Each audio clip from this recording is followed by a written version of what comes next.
Hi friends, எங்கள் அப்பாவுக்கு first வருஷ திதி வந்து நாங்கள் வீட்டிலேயே ஐயர் அழைச்சி நல்லபடியாக கொடுத்துட்டு மறுநாள் நாங்கள் ராமேஸ்வரம் போயிட்டோம்.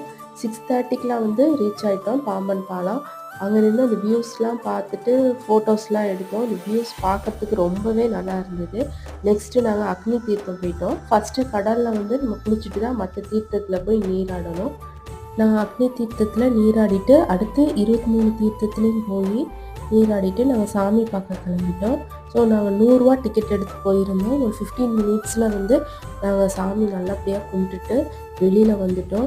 ஸோ தரிசனம் ரொம்பவே நல்லா இருந்தது. அடுத்து நாங்கள் போன இடம் வந்து லட்சுமண தீர்த்தம். இது வந்து பாவங்களை போக்கும் தீர்த்தம்னு சொல்லியிருந்தாங்க. ஸோ அங்கேயும் நாங்கள் சாமி கும்பிட்டுட்டு கிளம்பிட்டோம். அடுத்து நாங்கள் போன பிளேஸ் வந்து இந்த கோதண்டராமர் திருக்கோயில் போயிருந்தோம். ஸோ ராவணனோட தம்பிக்கு பட்டம் சூட்டிய இடம். இங்கேயும் நாங்கள் சாமி கும்பிட்டுட்டு அடுத்து நாங்கள் தனுஷ்கோடி கிளம்பிட்டோம். ஸோ அதை வந்து அடுத்த வீடியோவில்